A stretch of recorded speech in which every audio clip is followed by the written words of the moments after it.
ভীষণ ভালো লাগছে এবং সবাই জানাচ্ছে যে জীবনানন্দকে দেখছি। এটা এক ধরনের মানে কি বলে আপ্লুত হওয়ার মতো একটা মন্তব্য এবং আমার চেষ্টা ছিল যেন চরিত্রটাকে আসলে যথাযথ করতে পারি, সেই চেষ্টাটা ছিল। কতটুকু হলো সেটা দর্শক দেখছে এবং বলছে।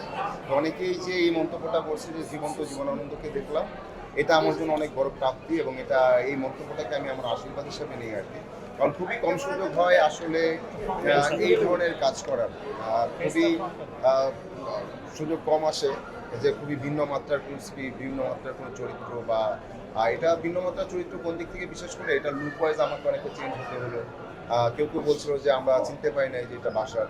সো এই ব্যাপারগুলো আসলেই ভালো লাগে, কারণ এতটা পরিশ্রম এবং কষ্টের পর যদি এই ধরনের মন্তব্য পাওয়া যায় তখন মনে হয় যে না, ঠিক আছে। আর এটা এটা অনেক ভয়েরও থাকে, মানে আমার সবসময় আমার কাছে এটা একটা ভীতি ছিল যে আসলে আমাকে জীবনানন্দ হিসেবে দর্শক কীভাবে নিবে।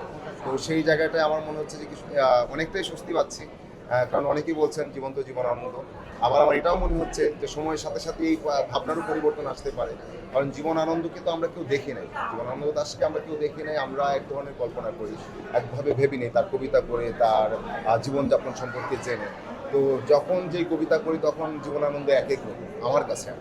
তো আমার কাছে মনে হয় যে পাঠকের কিছুদিন পর যে পাঠক এই সিনেমাটাও দেখলেন, মনে হতে পারে যে জীবনানন্দ এমন না, তেমনও হতে পারে, রাইট, হতে পারে।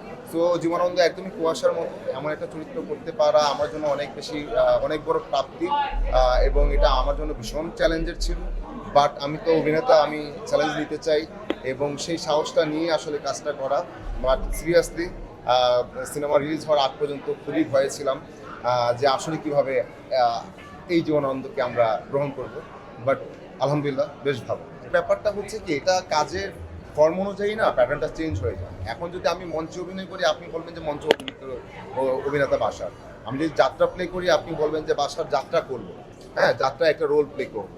আমি নাটকে অভিনয় করছি, সেটা থেকে অভিনেতা স্বীকৃতি পাওয়া আপনাদের কাছ থেকে, বা আমার ওটিটি কাজ করে আসা, বা শুরুতে এই নাটকেই শুরু করা আসলে বোঝার কাছে আসার গল্প দিয়ে, তারপর সিনেমায় কাজ করা। তো এক একটা কাজের ফর্ম এক এক রকম, ট্রিটমেন্ট এক এক রকম এবং আপনার সময় ব্যক্তি এক এক রকম। সো এটার শুটিং প্রসেসও আলাদা। তো সেখানে গিয়ে যদি একজন যথাযথভাবে চরিত্রটাকে চিন্তা করে, গল্পটাকে চিন্তা করে, আমার মনে হয় যে এই পরিবর্তনটা খুব স্বাভাবিকভাবেই চলে আসে। আর আমি সবসময় বিলিভ করে আসলে অভিনয়টা করার চেষ্টা করি। তো সেই জায়গা থেকে আমি যখন এটা কোন ফর্মে কী করছি সেই ব্যাপারে খুব বেশি আমি আসলে উদ্বিগ্ন থাকি না বা কনসার্ন থাকি না। আমি কনসার্ন থাকি আমার স্ক্রিপ্টে, আমার গল্প, এবং সেখানে যতটা পরিবেশ পাওয়া যায় ততটাই ভালো অভিনয় হয়। সিনেমায় সেই পরিবেশটা পাওয়া হয় একটু নাইসলি।